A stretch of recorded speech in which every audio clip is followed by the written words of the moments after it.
Chers internautes, merci de suivre l'entretien de Senactu qui reçoit aujourd'hui Madame Khady Doucouré Diop, qui est expert RH, mais également directrice de Touba Univers Management. Madame Khady Doucouré Diop, bonjour.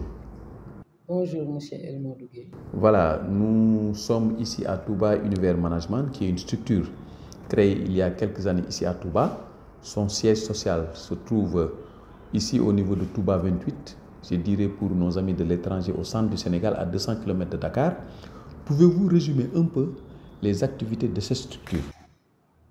Merci beaucoup, Monsieur Elmo Dougué. Merci pour l'opportunité que nous offre Senactu. Je dirais que Touba Univers Management est une société à responsabilité limitée qui évolue dans le domaine du conseil et de la consultance,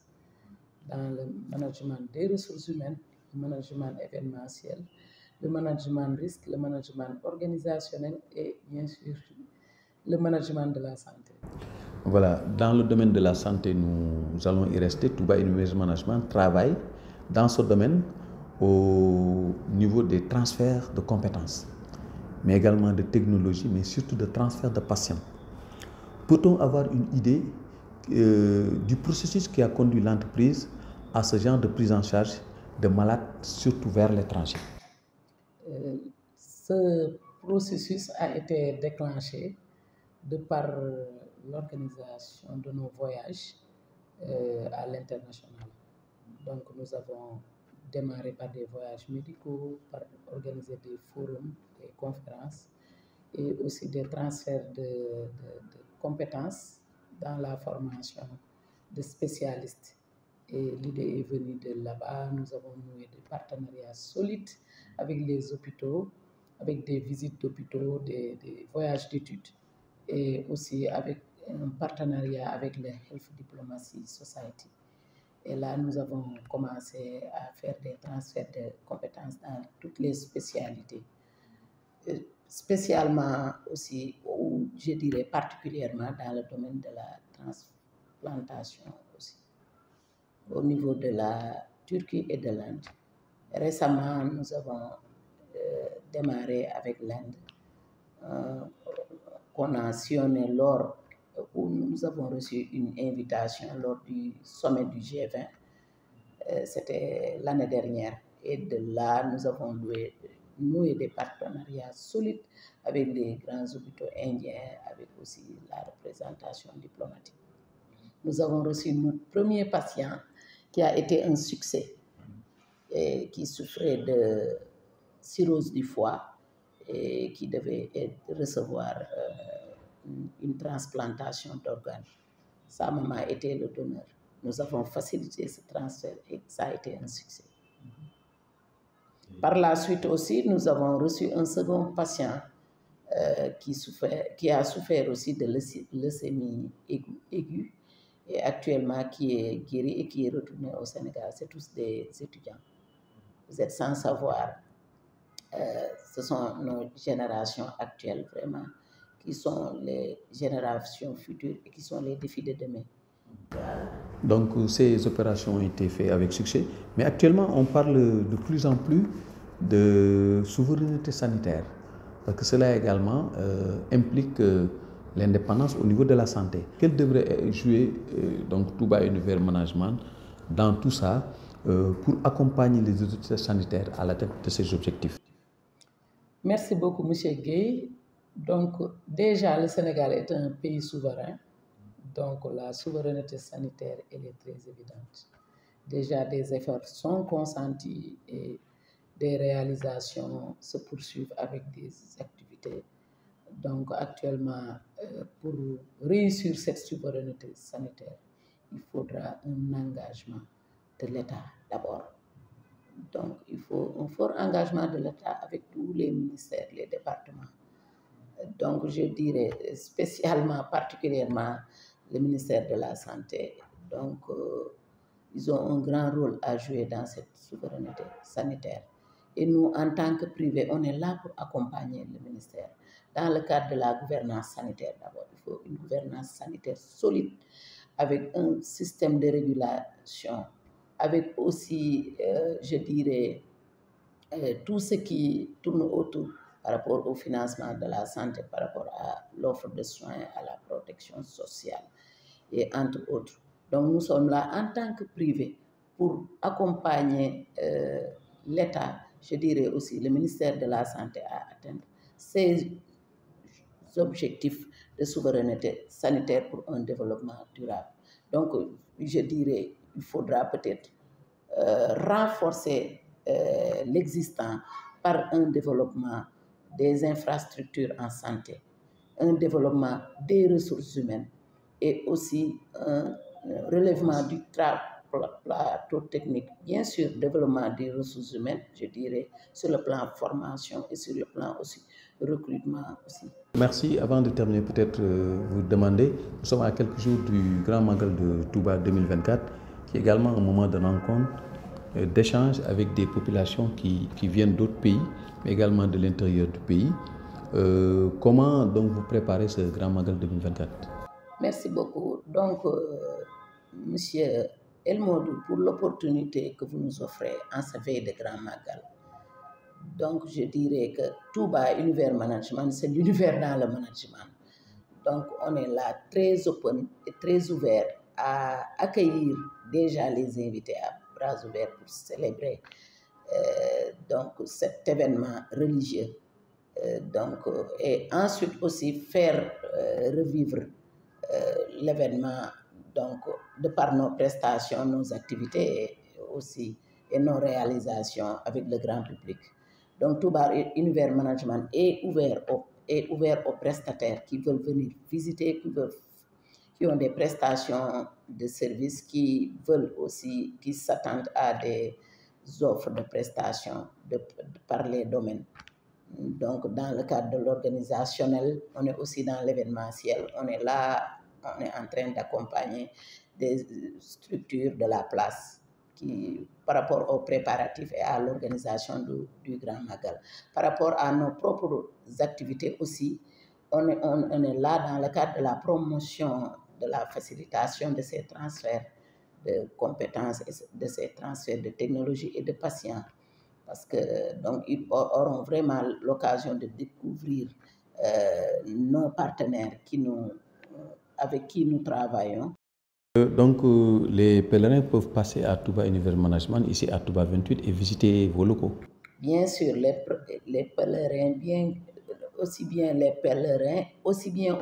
entreprises du Sénégal, ils viennent. Parfois, ils sollicitent nos services aussi. Madame Khady Doucouré Diop, je vous remercie. Voilà, Touba Univers Management entreprise la boo xam ne yaa ngi ko créé ci at yi weesu siège am nekk fii ci Touba 28 mais également soriwul Dakar loolu 200 kilomètres environ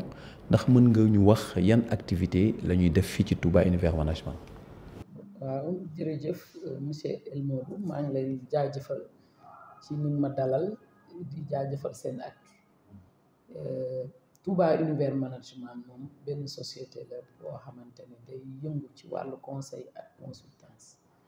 ci wàllum ressources humaines maanaam ni ñuy saytoo nit ci wàllu liggéey bi muy liggéey ci entreprise bi ak ci wàllu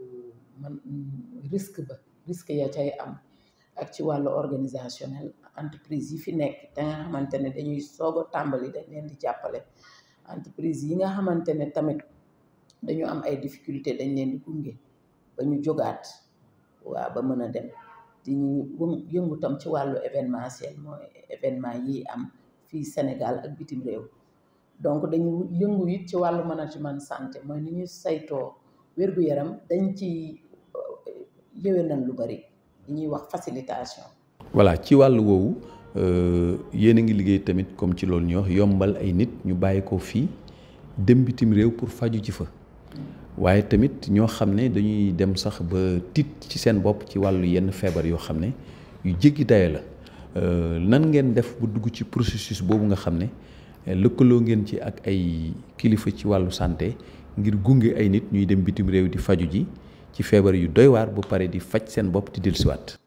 waaw ñun suñu rôle ci loolu li ñuy gën a def mooy dañuy yombalal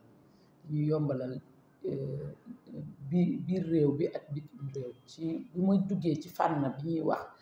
ci wàllu saytu wér-gu-yaram dinañ jàppale spécialistes yi docteurs yi ñu dem bitim réew di def ay formation ci ci lu bari di jënd itam ci wàllum technologie lépp di wuti loo xamante ne ay équipement yi ñuy soxla jumtuwaay ñun fexe ñu am ko ci lu yomb ci wàllu tamit jàngoro yi nga xam ne dañ koy faj Sénégal mu xam ni am na fuñ ciy yem ñu bëgg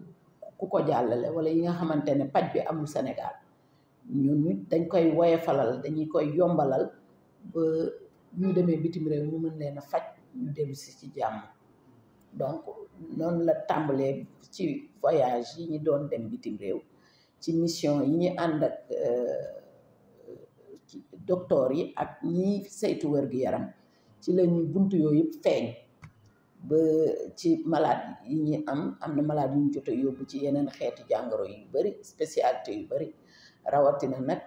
bi mujj bi mooy greffe bi nga xamante ne am na ci ñaari étudiants yu ñu jot a yóbbu ñooñu sax biñ demee ba mu nekk greffe gisoon nañ ni Inde moo gënoon kii daal waaw jàppandi kenn ki defoon na cancer kii la def cirrhose du foie ñu yaay ji moo nekkoon donneur bi te faj nañ ko ba mu ñibbisi delluwaat ci ay activité donc ki ci desit wér na ba ñibbisi moom leucémie aiguë la def leucémie moom genre xeetu cancer deret la nga xam ne moom it dañ koo defal greffe te rakkam may ko ñu defaral ko ba wér na ba ñibbisi donc yooyu yëpp nekk ay sant yàlla yoo xam te ne buñ sañoon nit ñi xam ko ñu mën leen ci gën a mën a jàppale ci lu jàppandi pour Sénégal mën a gën a jëm ci kanam.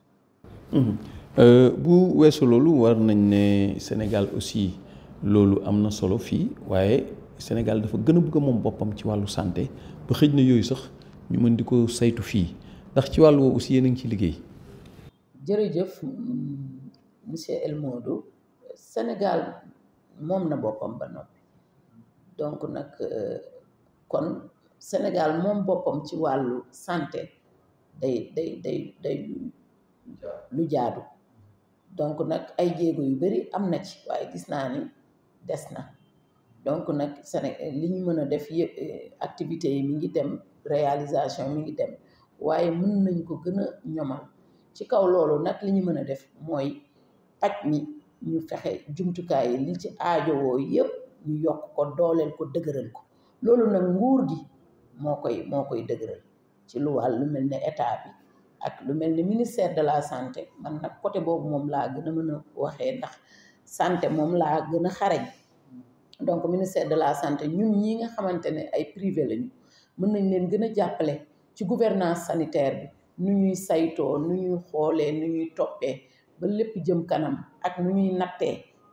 bu loolu weesoo aussi ci paj mi nu ñuy fexe ba faj mi gën a jaar yoon ba ku ci ne population yi gis ci seen bopp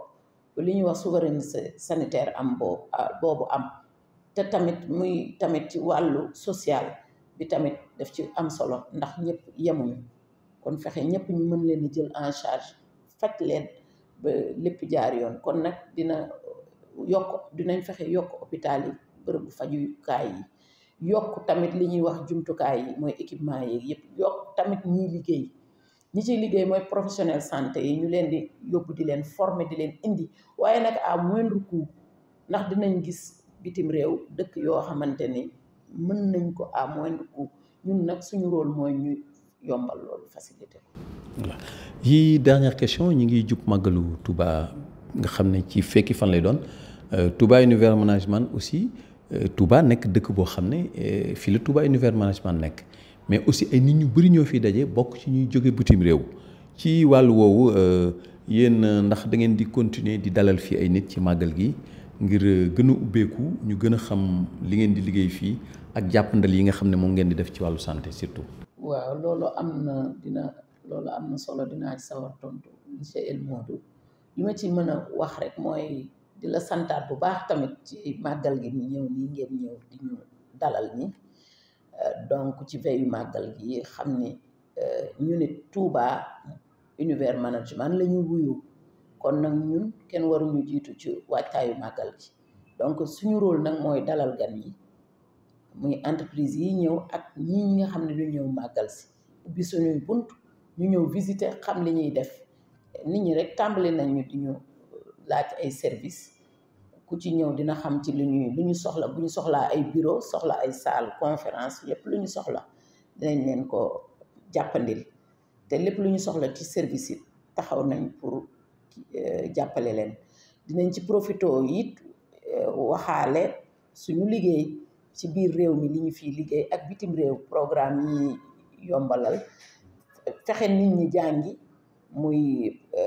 bu dee étudiants yi bëgg a yokk seen xam-xam ci wàllu santé ci wàllu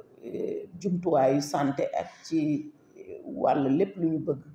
ci domaine boobu muy tam ñi liggéeykat yi professionnel de santé yi ci wàllu aussi transfert patient yi ñu bëri ñi ngi feebar tëdd te xamuñu lu leen faj wala ñuy am lu leen tënk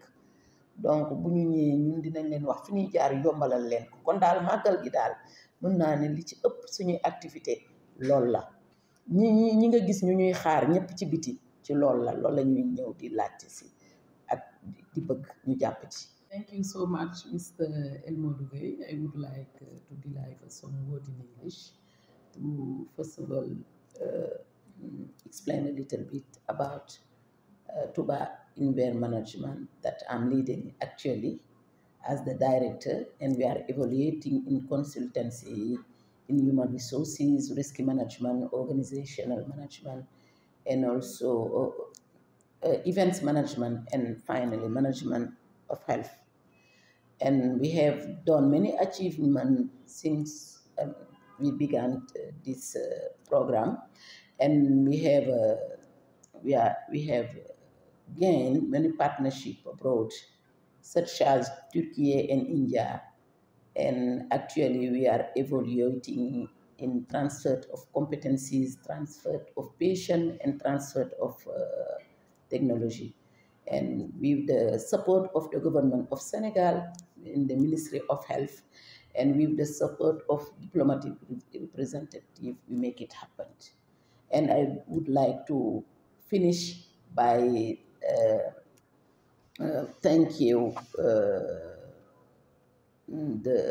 how can I say, all our partners, such as Health Diplomacy Society in Turkey, Yashoda Hospital, Group Hospital, and also Medicover for the transfer of patients and for all their support during the transfer and with the facilitation. And actually, I would like to inform you that we have helped 2 patients who come back safe and in good health for recovered from liver transplant and from bone marrow transplant. Thank you so much for Group Yashoda Hospital